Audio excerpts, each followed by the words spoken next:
kali ini kita akan belajar tentang cara membaca puisi. Simak terus ya. Oke teman-teman, di video kali ini kita akan belajar bagaimana caranya membaca puisi yang baik dan juga benar.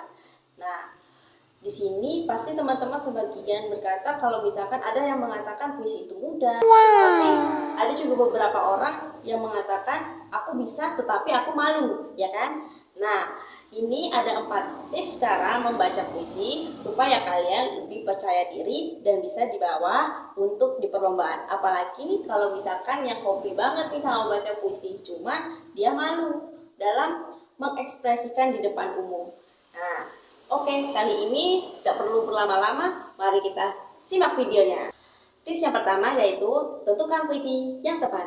Nah, di sini kita kalau misalkan mau baca puisi itu nggak asal-asalan guys, perlu dipilih dan memilah yang benar-benar tepat sesuai dengan karakter kita dan kita bisa membawakannya dengan penuh percaya diri dan jadilah diri kita sendiri, be yourself.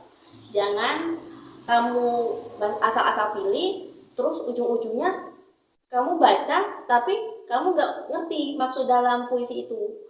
Nah, itu bisa buat kamu jadi nggak konsentrasi dan tidak bisa menjadi diri kamu sendiri. Karena itu guys, memilih puisi yang tepat itu sangatlah penting. Yang kedua yaitu bedah puisi. Nah, apa sih bedah puisi itu tuh? Bedah puisi itu yaitu kita mulai memahami isi dan makna yang terkandung dalam puisi yang kita bawakan itu. Nah, kalau misalnya kita bingung dalam memahami itu sendiri, kita sulit memahami puisi itu sendiri, kita bisa bertanya dengan teman-teman ataupun bertanya dengan guru yang memang ahli dalam bidang sastra.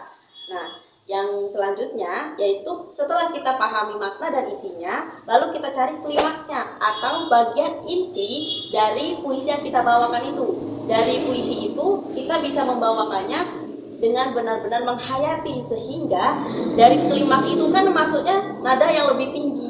Jadi nada yang lebih tinggi itu menjadikan orang itu, penonton itu paham. Dan biasanya klimaks itu berada di bagian awal ataupun di bagian tengah bait puisi. Tips yang selanjutnya, kita harus bisa memahami vokal, artikulasi, intonasi, jeda, ekspresi, dan menghayati. Oke.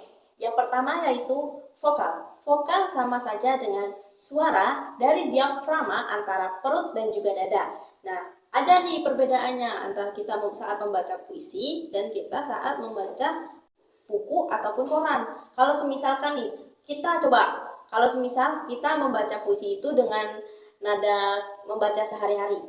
Contoh ya, jejak-jejak para pahlawan bangsa. Nah, pasti rasanya monoton kan? Cuman kalau semisalkan kita suaranya menggunakan diafragma yang sudah saya jelaskan tadi, sesuai dengan puisi yang kalian bacakan, itu lebih terkesan bisa membawakan ke penontonnya. Nah, seperti ini contohnya.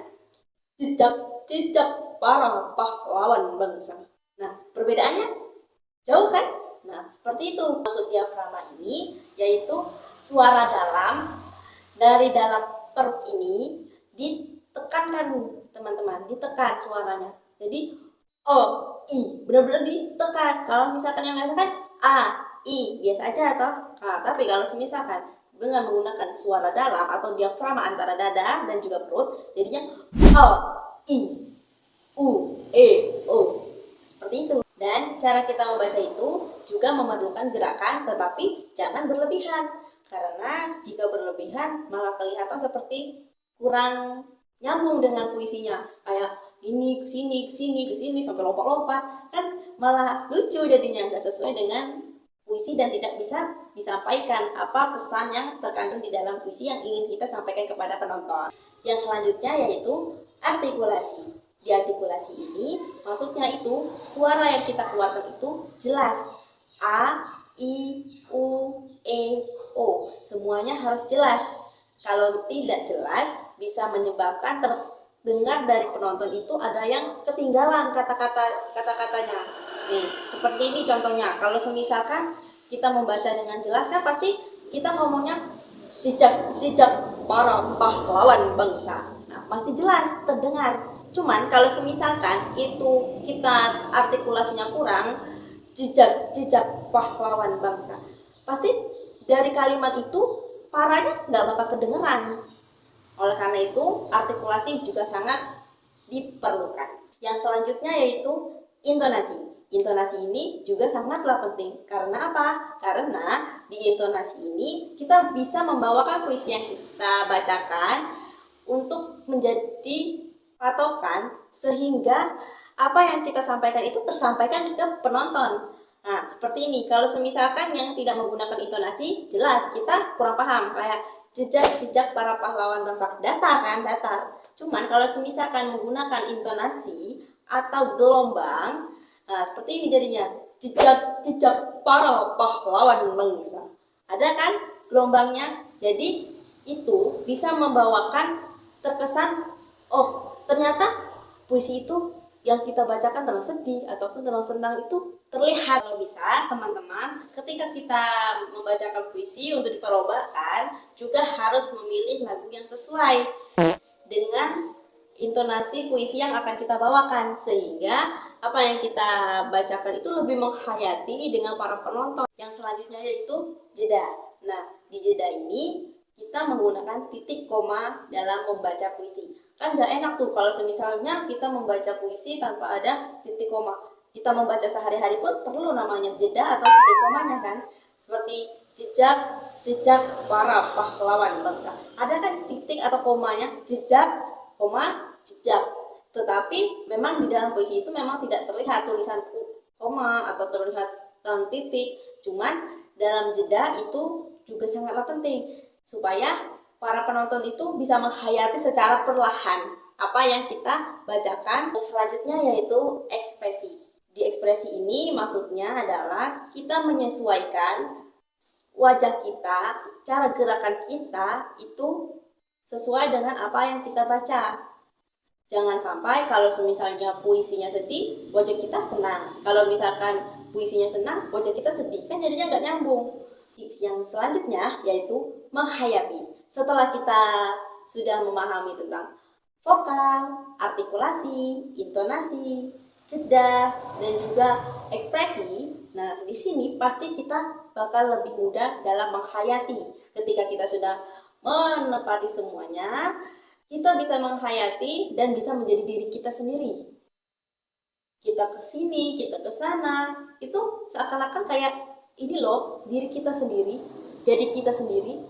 Dan satu hal lagi, kalau semisalkan ingin menghayati, jangan takut gagal, jangan takut untuk maju, dan jangan malu. Karena kalau semisalkan kita malu, pastinya apa yang kita baca itu tidak bisa kita hayati sendiri.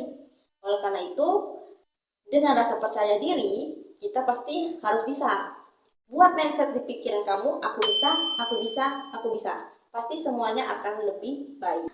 Ketika kita sudah merasakan ke dalam diri kita sendiri, pasti orang lain akan ikut merasakan apa yang kita rasakan di dalam puisi itu. Yang terakhir yaitu cara memegang kertas. Nah, memegang kertas ya mudah, tetapi ketika kita membaca puisi, pasti kita memerlukan cara supaya bisa sesuai dengan apa yang kita inginkan dan bisa disampaikan kepada para penonton pastinya. Nah, kalau misalkan kita membaca puisi, itu kertasnya ada di sini, ada di wajah. Gak kelihatan wajah kita, gak kelihatan ekspresinya seperti apa, cara artikulasinya seperti apa, intonasinya seperti apa, pasti gak kelihatan. Nah, kita cara memegangnya di sini, seperti ini. Kita memegang seperti ini di samping dada. Jadi, kita membaca, kelihatan pula saat kita melihat kertas. Tetapi jangan terlalu fokus dengan teks yang kita bawakan. Nah, kalau misalkan membaca puisi, kita bawa, tetapi jangan terlalu berpatok. Jadi kita melihat, tetapi terus kita melihat ke arah depan lagi. Terus boleh dipindahkan, dibawa ke bawah, ke atas.